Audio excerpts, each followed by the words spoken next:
Good morning. कैसे हैं आप सब? चलें एक बार फिर से हम अपना नया टॉपिक स्टार्ट करते हैं आज ग्रुप 16 का।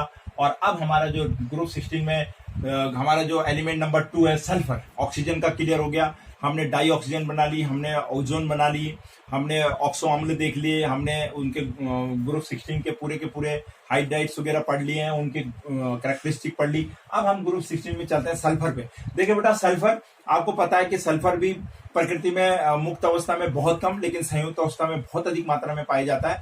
और प्राचीन भारत में और ग्रीक वासियों में यानी ग्रीक वासियों में प्राचीन काल से ही सल्फर ज्ञात था। वो शुरुआत में प्राचीन काल से ग्रीक में और भारतीय लोग औषधि के रूप में इसका प्रयोग करते थे। और प्रकृति में तो आपको पता ही, मुक्त अवस्था में मैं आपको शुरू में लिखवाया था, ऑक्सीजन के साथ में 0.03 से 0.1% तक पाया जाता है। लेकिन अपने सल्फाइडों और सल्फेटों के रूप में संयुक्त अवस्था में सल्फर बहुत अधिक मात्रा में पाया जाता है। आपके पास सल्फर के बारे में सल्फर के अपर रूप हैं। जैसे हमने ऑक्सीजन का अपर रूप क्या पढ़ा, ओजोन पढ़ा। इसी प्रकार से सल्फर के अपर रूप एलोट्रोपी ऑफ सल्फर है।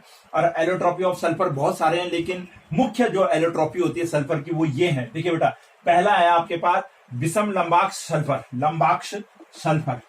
और दूसरा है एकांताक्ष सल्फर। नाम थोड़ा टिपिकल है लेकिन याद करने हैं आपको। विषम लंबाक्ष सल्फर, एकांताक्ष सल्फर, इसको अल्फा सल्फर कहते हैं, इसको बीटा सल्फर भी कहते हैं शॉर्ट में। और इसको इंग्लिश में रोम्बिक सल्फर कहते हैं, इसको मोनोसाइक्लिक कहते हैं। ये रोम्बिक सल्फर है और ये मोनोसाइक्लिक सल्फर है। इंग्लिश में थोड़ा आपके लिए सरल है, रोम्बिक सल्फर और monoclinic, clinic, rhombic and monoclinic sulphur. विषम लंबाक्ष सल्फर, एकांताक्ष सल्फर, इसको अल्फा भी कहते हैं, इसको बीटा भी कहते हैं। होता क्या बेटा, जो ये विषम लंबाक्ष सल्फर है यही सल्फर का मुख्य अपर रूप होता है। और इसमें क्या होता है, ये पीले रंग का होता है, इसका विशिष्ट घनत्व भी होता है। ये इसका मेन बात क्या है कि इसको अगर आप गर्म करें, हम गर्म करें विषम लंबाक्ष सल्फर को, गर्म करने पर आप इससे एकांताक्ष सल्फर प्राप्त कर सकते हैं। यानी अल्फा सल्फर को, सबसे बड़ी बात क्या है कि अल्फा सल्फर से ही हम बीटा सल्फर प्राप्त कर सकते हैं, पहली पॉइंट। दूसरा, यदि हम इसी को ठंडा कर दे फिर तो मोनोक्लिनिक सल्फर से फिर से हम रोम्बिक सल्फर भी प्राप्त कर सकते हैं। सबसे बड़ी बात इस अपर रूप की गई है कि एक अपर रूप से हम दूसरा अपर रूप प्राप्त कर सकते हैं, दूसरे अपर रूप से हम पहला अपर रूप प्राप्त कर सकते हैं। देखिए बेटा कैसे, इसका बहुत सिंपल तरीका है। यदि हम इसको गर्म कर दें रिवर्सिबल रूप में, और गर्म कितना करना है बेटा, इसका एक टेम्परेचर है, फिक्स टेम्परेचर है। इसको गर्म करना है 369 केल्विन पर। 369 केल्विन पर अगर हम इसको हीट कर दें, हीट करने पर हमको ये प्राप्त हो जाता है। और यदि हम इसको ठंडा कर दें, आप देखिए रिवर्सिबल है, तो ठंडा करने पर ये प्राप्त हो जाता है। लेकिन कंडीशन है 369 केल्विन। 369 केल्विन से ऊपर ताप देने पर अल्फा सल्फर बीटा सल्फर में कन्वर्ट हो जाता है। और बीटा सल्फर ठंडा करने पर यानी 369 से जैसे टेम्परेचर कम होगा, ये वाला फिर से अल्फा में, बीटा फिर अल्फा में कन्वर्ट हो जाएगा। आपको 369 याद रखना है। और देखिए बेटा, ये एक बहुत सिंपल तरीके से आप 369 को याद रख सकते हैं। अगर हम 3 टेबल को काउंट बोले तो 3 2 जा 6, 3 3 जा 9, आराम से देखिए आप मल्टीपल कर सकते हैं 3 को 2 से एंड 3 से। आप इसके बहुत सिंपली इसका टेम्परेचर याद, आपके पास क्वेश्चन भी आता है कि हम अल्फा सल्फर से बीटा सल्फर कैसे प्राप्त करते हैं। तो सिंपल लिखना आपने कि जब हम अल्फा सल्फर को, रोम्बिक सल्फर को 369 केल्विन से ऊपर ताप पे गर्म करते हैं तो वो बीटा सल्फर में कन्वर्ट हो जाता है। और बीटा सल्फर को जब हम ठंडा करते हैं इससे नीचे टेम्परेचर पर, तो वो अल्फा सल्फर में आ जाता है। ये दो इंपॉर्टेंट चीज है आपके लिए सल्फर के अपर रूप में। दूसरी बात, इसको गर्म किया जाता है एक प्याली में लेकर के, इस सल्फर को के साथ में इसको गर्म करना है, इसको लेना है, इसमें गर्म करना है। इसमें एक पपड़ी सी जम जाती है और उस पपड़ी को ठंडा करने के बाद उस पर अगर सुई चुबा दें तो उससे गैस बाहर निकल जाती है। और जो पपड़ी बच जाती है वो किस चीज की रह जाती है, केवल इस सल्फर की रह जाती है। पपड़ी के रूप में पारदर्शी क्रिस्टल इसके बनते हैं। कैसे क्रिस्टल बनते हैं? पारदर्शी क्रिस्टल। कब बनते हैं? इसको गर्म करके 369 केल्विन पर। ये तो था हमारे पास कि ये सल्फर के दो अपर रूप है क्या, उनका नाम क्या है। नाम ही उनका टिपिकल है, नाम आपको याद रखना है, रोम्बिक एंड मोनोसाइक्लिक सल्फर। अब आता है इनकी संरचना। तो बेटा इसकी जो संरचना, इसकी संरचना होती है ताज के जैसे। अभी मैं आपको बना के दिखाता हूं। और इसकी संरचना होती है चेयर्स टाइप की। इसकी तो होती है ताज जैसी संरचना। ताज जैसी संरचना याद करने के लिए इसकी जो संरचना होती है ये चेयर जैसी संरचना होती है, चेयर यानी कुर्सी जैसी संरचना। ठीक है, ये ताज हो गया, क्राउन, क्राउन जैसी संरचना आप इसको रखेंगे, ठीक है ना, क्राउन संरचना है। और ये क्या है, चेयर संरचना है। अब देखिए क्राउन संरचना कैसी है, देखिए, और इन दोनों में सल्फर किस रूप में रहता है, S8 के रूप में। किस रूप में रहता है, S8 के रूप में सल्फर होता है। सल्फर इन दोनों में किस रूप में होता है, S8 के रूप में रहता है। सल्फर की संरचना कैसी है, इसमें S8 के रूप में है। अब देखिए S8 के रूप में सल्फर कैसे अरेंज होंगे कि ये क्राउन जैसे लगे और ये चेयर जैसी संरचना लगे। वेरी सिंपल है, मेरे साथ देखते रहिए। कॉपी आपने पकड़ रखी है, पेन आपने पकड़ा होगा, मेरे साथ बनाते रहिए सिंपली। देखिए बेटा, एक सल्फर यहां पर होगा, दूसरा सल्फर यहां पर होगा, तीसरा सल्फर यहां पर होगा। कहने का मतलब है, देखिए मैं ताज जैसा इसको बना रहा हूं, फर्स्ट, सेकेंड, फिर थर्ड आपका डाउनवर्ड्स होगा।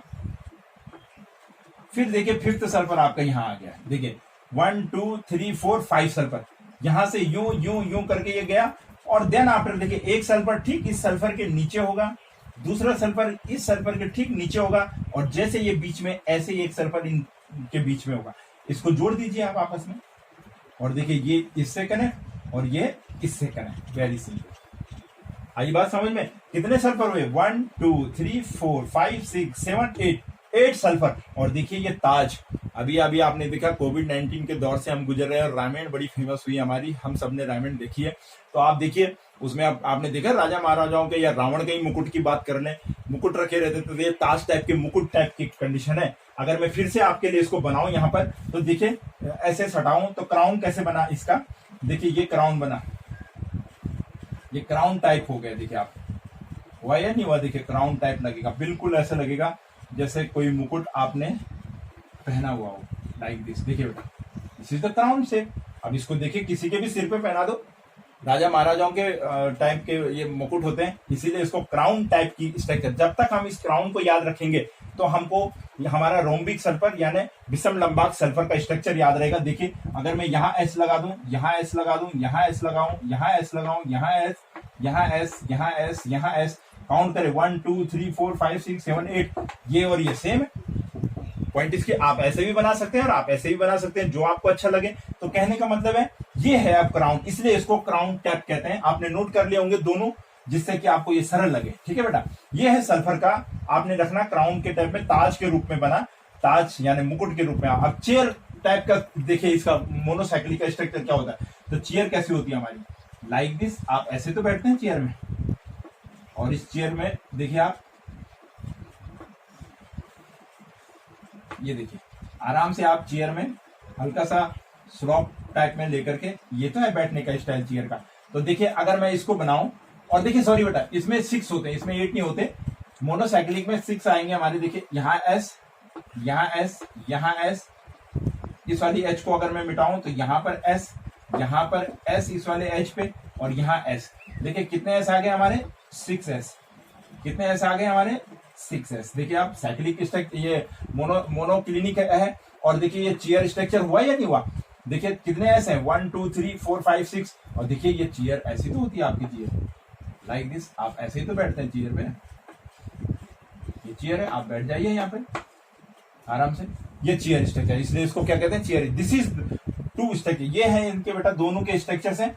एक है हमारा रोम्बिक का ताज के रूप में, दूसरा चेयर के रूप में। आपको इस स्टाइल में इसको याद रखना है। और यही आपसे पूछा जाता है कि सल्फर के अपर रूप में जो रोम्बिक सल्फर है, या अल्फा या बीटा सल्फर है, आप बीटा सल्फर से अल्फा सल्फर कैसे प्राप्त करते हैं, और उसकी संरचना बनाइए। तो ये संरचना बहुत इंपॉर्टेंट हो जाती है। इस तरीके से इसके S8 होते हैं, इसके बेटा S6 होते हैं। मैंने 8 लिख दिया था, 6 होते हैं बेटा। ये जो मोनोक्लिनिक बनता है तो उसमें 6 रूप में रहता है कार्बन, और इसमें 8 रूप में रहता है। इस प्रकार से आप इसको नोट कर लीजिए, इसका स्क्रीनशॉट लीजिए, और हम फिर आगे बढ़ते हैं। ये इंपॉर्टेंट चीज है आपकी। नेक्स्ट जो टॉपिक है सल्फर के ऑक्सो अम्ल। देखिए अभी हमने सल्फर के अपर रूप पढ़े, और अब हम पढ़ रहे हैं सल्फर के ऑक्सो अम्ल, oxo acids of the sulphur. बहुत इंपॉर्टेंट है। फास्फोरस के आपने ऑक्सो अम्ल पढ़े, नाइट्रोजन के हमने देखे ऑक्साइड्स के रूप में हमने पढ़े, और आप देखिए हम सल्फर के ऑक्सो अम्लों में आ गए। इसमें से कुछ ही, बहुत सारे सल्फर के बहुत सारे ऑक्सो अम्ल होते हैं, बट कुछ ही महत्वपूर्ण ऑक्सो अम्ल होते हैं जिनके बारे में हम जानेंगे, उनका नाम, उनकी स्ट्रक्चर। देखिए पहला ऑक्सो अम्ल है बेटा हमारे पास सल्फर का H2SO3, सल्फ्यूरस अम्ल। कौन सा अम्ल है, सल्फ्यूरस अम्ल। कौन सा अम्ल है, H2SO3। H2SO4 तो आपको क्लियर है, सल्फ्यूरिक अम्ल है, इससे बड़ा तो कुछ है ही नहीं। और आप अभी अभी आपने अगले वीडियो में आप देखेंगे कि सल्फ्यूरिक अम्ल किस प्रकार से हम बनाते हैं। देखिए बेटा, तो H2SO4 और पहले चलते हैं H2SO3 जिसको हम कहते हैं सल्फ्यूरस अम्ल। 3 है इसलिए क्या बोलेंगे, सल्फ्यूरस। दूसरा हमारे पास H2SO4 यानी सल्फ्यूरिक अम्ल, ये तो बताने की आपको जरूरत नहीं है। तीसरा हमारे पास देखिए H2H2O8, H2H2O8, यहां पे कुछ नहीं होना, इसका डबल कर देना आपने। तीसरे नंबर पे जिसको आप लिख रहे हैं इसका जस्ट डबल कर दोगे आप, यानी सल्फेट को डबल कर दें अगर आप, तो देखिए H2O8 हो जाएगा। ये थोड़ा सा आपको याद करने के लिए ट्रिक है कि सेकंड नंबर पे जब आप इसको लिखें तो H तो ऐसे ही रहेगा सब में, H किस रूप में रहता है, H2 के रूप में, केवल S और O ही बदलते हैं। तो S का जब डबल कर देंगे, O का भी डबल कर देंगे, तो हमारा जो एसिड तीसरा बनेगा ऑक्सोअम्ल पर ऑक्सो डाई, S कितना है, डाई सल्फ्यूरिक अम्ल, पर ऑक्सो डाई सल्फ्यूरिक अम्ल बन गया, पर ऑक्सो डाई सल्फ्यूरिक अम्ल इसका नाम है। और देखिए बेटा, इसका एक और बहुत इंपॉर्टेंट नाम है मार्सेल्स एसिड। मार्सेल्स एसिड के नाम से भी इसको जाना जाता है। कई बार पूछा जाता है कि मार्सेल्स एसिड का नाम बताइए, तो बच्चों ने पढ़ा तो होता है लेकिन उनको ध्यान देता है सल्फ्यूरिक एसिड नहीं, पर ऑक्सो डाई सल्फ्यूरिक एसिड, यानी जो सल्फ्यूरिक एसिड का जो सल्फेट है उसको डबल करके हम क्या बनाएंगे, मार्सेल एसिड बनाएंगे। फिर आता है हमारे पास देखिए H2H2O7, ये भी बहुत इंपॉर्टेंट वन है। जब अभी आप आगे सल्फ्यूरिक अम्ल का उत्पादन करेंगे तो वहां ये बनेगा, देखिए ओलियम कहते हैं इसको, क्या कहते हैं, ओलियम, OLLIUM है, ओलियम। इसका नाम क्या है, ओलियम है। इसमें कुछ नहीं है, जब आप परऑक्सो सल्फ्यूरिक एसिड बना लेंगे तो आपने एक ओ कम कर देना है। क्या कर देना है, एक ओ कम कर देना है। इसको पायरो सल्फ्यूरिक अम्ल कहते हैं। क्या कहते हैं, पायरो। पर ऑक्सो से पायरो कैसे बनेगा, एक ऑक्सीजन कम कर देंगे आप, इससे आपका पायरो सल्फ्यूरिक अम्ल बनेगा, इसको हम ओलियम कहते हैं, इसका दूसरा नाम बहुत इंपॉर्टेंट है। नाउ लास्ट है आपके पास पांचवा H2SO5, पर ऑक्सो मोनो सल्फ्यूरिक अम्ल है। कौन सा है, मोनो सल्फ्यूरिक अम्ल है। बस एक ही है आपके पास ऐसा जिसमें आपने H2 के साथ में SO5 कर देना। मतलब आपने ध्यान रखना है कि हमने H2SO3 भी लिखना है, एक अम्ल हमने H2SO4 लिखना है, एक अम्ल हमने H2SO5 भी लिखना है। अब देखिए 3, 4 एंड 5, आप चाहो तो इन तीनों को एक सीध में लिख सकते हैं जिससे कि आपको याद रहे सीक्वेंस में। इसको यहां भी लिख सकते हैं आप, ठीक है। तो आप इसको इस तरीके से भी, तीन तो आपको सीधे ही ध्यान हो गए कि तीन तो मैंने सल्फर के जो ऑक्सो अम्ल पढ़े तीन तो सीधा है, H2SO3, H2SO4, H2SO5। एक पर ऑक्सो डाई सल्फ्यूरिक अम्ल बनेगा जिसको हम मार्सेल एसिड कहते हैं, उसको जो है सल्फ्यूरिक एसिड के सल्फेट को डबल कर देना है, H2O8 हो जाएगा। और एक हमारा ओलियम बनेगा जो पर ऑक्सो डाई सल्फ्यूरिक एसिड है, उसका एक ऑक्सीजन कम कर देंगे, उसे ओलियम बनाएंगे। ये कुछ तरीके हैं याद करने के, ट्रिक्स हैं, आप इनको इस तरीके से अपने माइंड में बिठाइए कि हमें कैसे करना है। अब बेटा आपके पास आता है अम्ल के नाम और दूसरा आता है इनकी संरचना। सबसे इंपॉर्टेंट होती है ऑक्सो अम्लों की संरचना। मैंने फास्फोरस में आपको बताया था, बहुत इंपॉर्टेंट थे फास्फोरस के, अक्सर पूछा जाता है, ऐसे सल्फर के। आइए सबसे पहले हम सल्फ्यूरस अम्ल की संरचना बनाते हैं। देखिए बेटा, इसमें H2 है, S1 है और O है। ऑक्सो अम्ल का एक चीज मैंने आपको फास्फोरस में बताया था, ऑक्सो अम्ल जब भी बनेंगे, जिसके भी बनेंगे, ऑक्सीजन डबल बॉन्ड में रहेगी। ऑक्सीजन किस में रहेगी, डबल।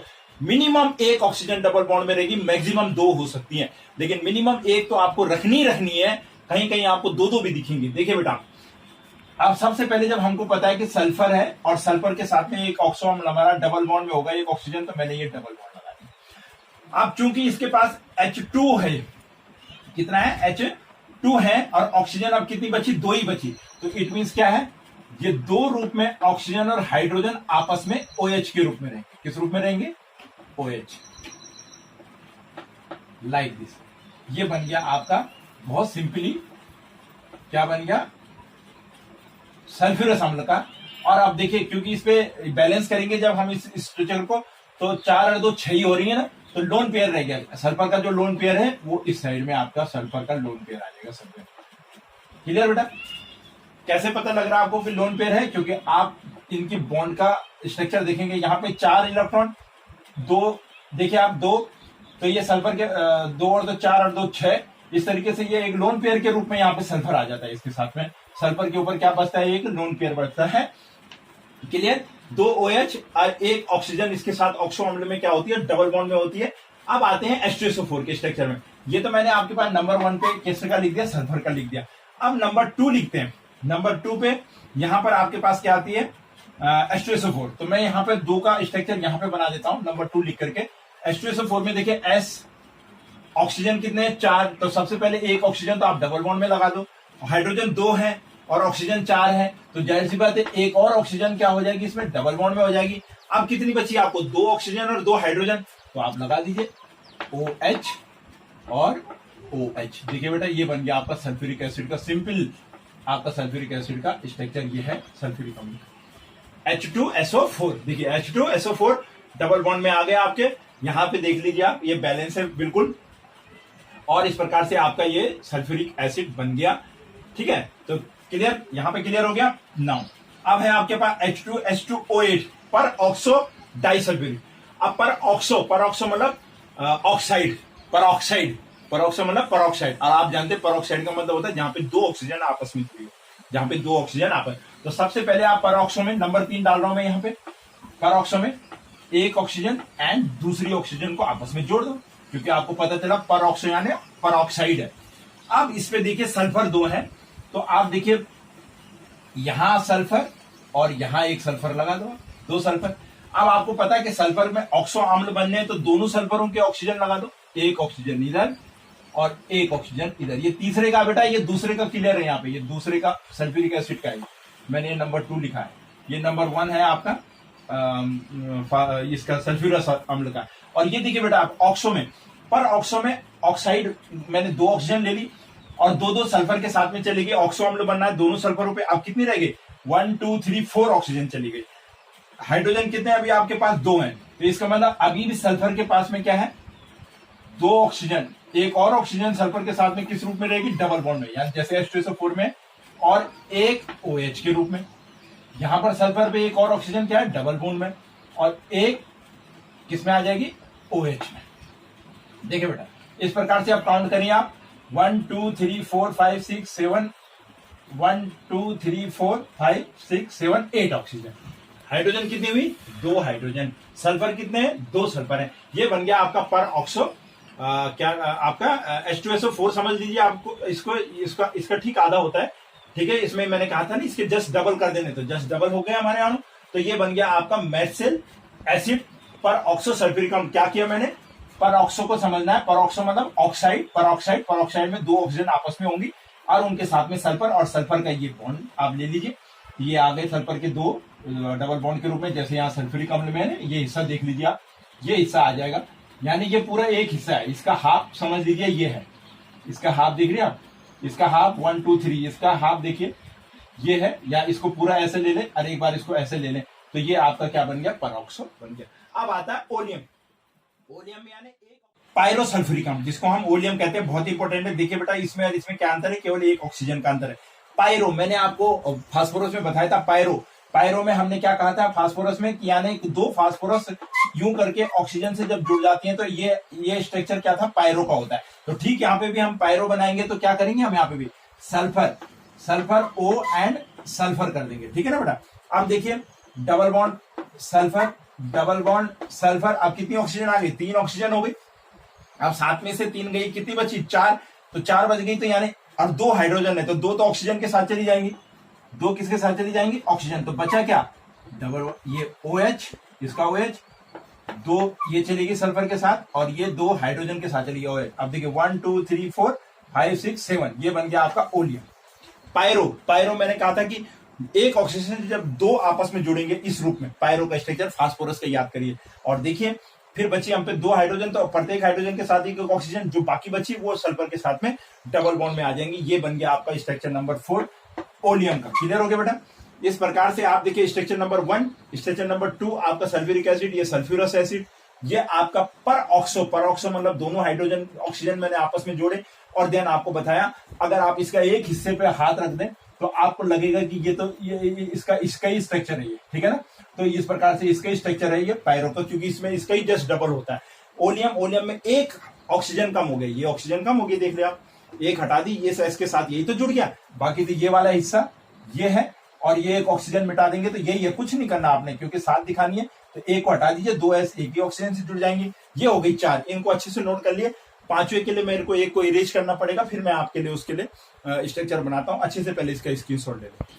अब आता है देखा बेटा 5th पर ऑक्सो मोनोसल्फ्यूरिक, पर ऑक्सो मोनोसल्फ्यूरिक एसिड, मोनो है, यहाँ पे सल्फर एक ही है, तो देखिए इसको हम क्या करेंगे, सल्फर, सल्फर का डबल बॉन्ड ओ ऊपर, सल्फर का डबल बॉन्ड ओ नीचे, एंड यहाँ पर ओ एच, ओ एच, देखिए कितने हो गए, एस एक ही है, 5 ऑक्सीजन में से कितनी ऑक्सीजन आ गई, 3 ऑक्सीजन आ गई, हाइड्रोजन एक ही आया, तो अब बची एक ऑक्सीजन, और उसी एक ऑक्सीजन के साथ में क्या जुड़ जाएगा आगे, OH। ये हो गया आपका peroxo sulphuric acid, peroxo monosulphuric acid, peroxo monosulphuric acid. देखिए आप, दो एक ही सल्फर थी, दोनों तरफ दो डबल बॉन्ड में क्या चली गई आपकी, ऑक्सीजन चली गई, और आपने देखा सारे स्ट्रक्चर्स में सल्फर के दो जगह डबल बॉन्ड में रहेगी ऑक्सीजन, कितनी रहेगी, क्योंकि इसमें तो लोन पेयर था, इसलिए कुछ था ही नहीं, ऑक्सीजन थी नहीं, ऑक्सीजन 3 ही थी तो 3 ही लग गई, इसलिए लोन पेयर ऊपर आ गया। तो देखिए यहाँ ऑक्सीजन है, लेकिन आप देखिए यहाँ भी ऑक्सीजन में 2 डबल बॉन्ड में है ऑक्सीजन, यहाँ भी ऑक्सीजन एस के साथ में 2 डबल बॉन्ड में, देखिए 2 ऊपर और नीचे, और यहाँ भी देखिए 2 में, यानी 2 में जरूर रहेगी, तो ये 2 में आपने लगाया, फिर आपके पास बची ऑक्सीजन 3, एक तो इस H के साथ, दूसरी उस H के साथ, जो बीच में बनेगी मोनो होगी, पर ऑक्सो मोनोसल्फ्यूरिक एसिड, तो इसलिए मोनोसल्फ्यूरिक एसिड का एक ऑक्सीजन बीच में आ गई, ये बना आपका डायग्राम नंबर 5। तो बेटा ये थे हमारे पास सल्फर के ऑक्सो अम्ल। एक एक डायग्राम को देखिए, वीडियो के साथ में देख करके आप नोट करते रहिए, रिमाइंड करके देखिए और याद करिए। याद करने का तरीका मैंने आपको बहुत सरल तरीके से बता दिया है। 1, 3, 4 एंड 5 एक साथ ले लो, 8 और 7 को एक साथ ले लो। आप देखिए 7 और 8 आप इस क्रम से भी लगा सकते हैं। मार्सेल का ध्यान रखिएगा, मार्सेल एसिड किसको कहते हैं, और ये कैरोज एसिड, लास्ट वाला हमारा क्या है, कैरोज, CAROS, कैरोज, 2 नाम है इसके, और ये है ओनियम, अलग अलग नामों से जाना जाता है, ठीक है ना, ओनियम, कैरोज, मार्सेल एसिड, इसको अपने दिमाग में बिठाइए। और ये थे आपके पास सल्फ्यूरिक एसिड। तो इस प्रकार से बेटा आपने देखा, हमने सल्फर के अपर रूप और सल्फर के ऑक्सो अम्लों को क्लियर किया है, बहुत इंपॉर्टेंट है, आपके परीक्षा से रिलेटेड है, जरूर देखिए। कोई प्रॉब्लम, कोई स्ट्रक्चर आपके समझ में नहीं आता है, आप उसको कमेंट्स बॉक्स में जाके नंबर डालिए, मैं आपके लिए नेक्स्ट वीडियो में आपके उस प्रॉब्लम को क्लियर करने की कोशिश करूंगा। पर जब आप देखेंगे तभी आपको पता लगेगा कि आपकी समझ में आया या नहीं आया। Thank you.